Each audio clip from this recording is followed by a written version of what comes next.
Actually, I would like to take this opportunity to set in perspective what is the issue. It is not a single incident of attempted Bribery? it is not a single incident last Friday. That is the issue here. So, hindi lang isang beses.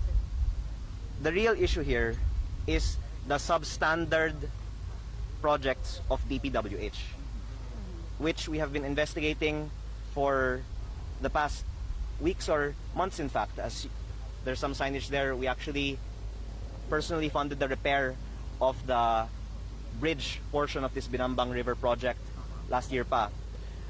That this is not about the amounts that have been mentioned in the media about the incident last week. It is about whether the public is getting its money's worth on the supposedly over 1 trillion pesos that has been spent on flood control projects. And there have already been many hearings about this, but I think there's been a lack of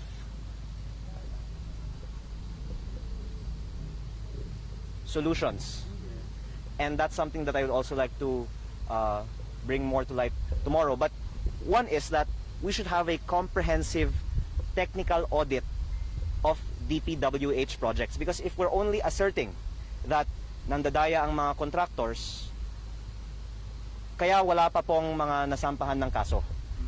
Pero kung i-audit natin ang mga projects which are out there in the open, all across the country and on the Sumbong sa Pangulo website, then we have evidence for much bigger cases to be filed. If I can tie together then, the case that should be being discussed is more than just an incident with one official of DPWH.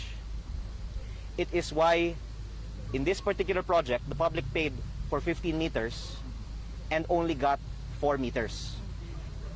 Which raises the question, in the 1 trillion pesos of flood control projects that we paid for, how much worth did we actually get?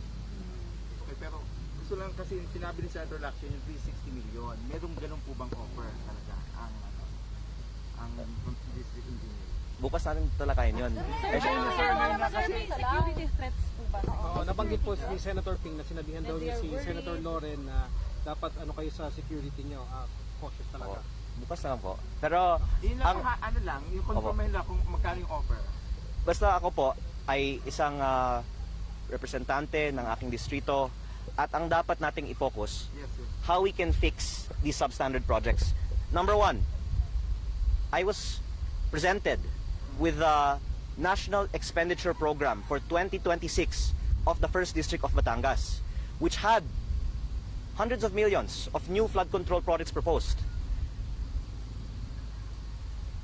All, if not almost all of them, without feasibility studies, and some of them extensions of these projects which are already damaged. And I would submit that we should not choose between the flood control funding or the funding of other projects. Because if we can establish that in the past years that the country paid for over 1 trillion pesos in flood control projects and didn't get what it paid for based on technical audits, then we should get the contractors to repair, if not extend and improve upon these flood control projects at no cost to the government. So again, I would just like to put in context, this is more than just about the incident being discussed. This is about how we can get our money's worth on the 1 trillion pesos in flood control projects, and whether it is really wise for the government to spend another 250 billion pesos plus for new projects in 2026, when instead, if we just do audits like this, we can ask the contractors of the previous projects to cover the cost of repairing and extending them. Pero sir, may security threats po ba sir? Bukas na lang natin Sir, may talakayin. komento ninyo, preventive suspension po yung engineer na naaresto na nag-bribe umano sa inyo, Engineer Calalo. Ano pong komento niyo rito ayon kay Secretary Bonoan? talakayin lang natin bukas.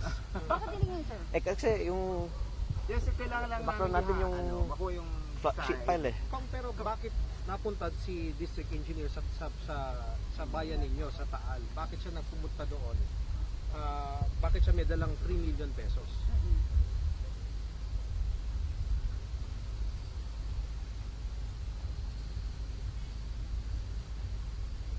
Without commenting on that incident, because I really think that it's more in the public interest to discuss these projects.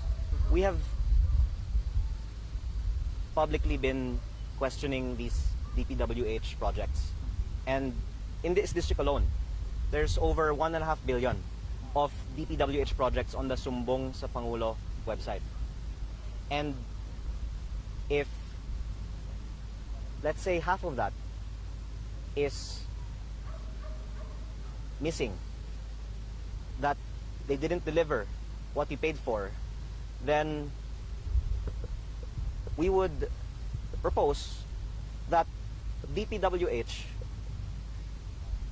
ask the contractors to fix the damaged projects that were never built according to the bid specifications in the first place.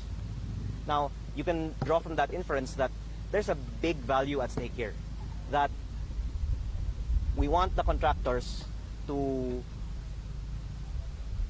shell out the cost for the hundreds of millions of missing materials. And maybe that's a motive for someone to try and stop that effort.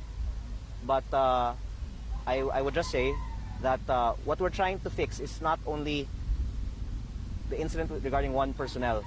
We're trying to fix the hundreds of millions of pesos of missing material on the flood control projects in the first district of Batangas, which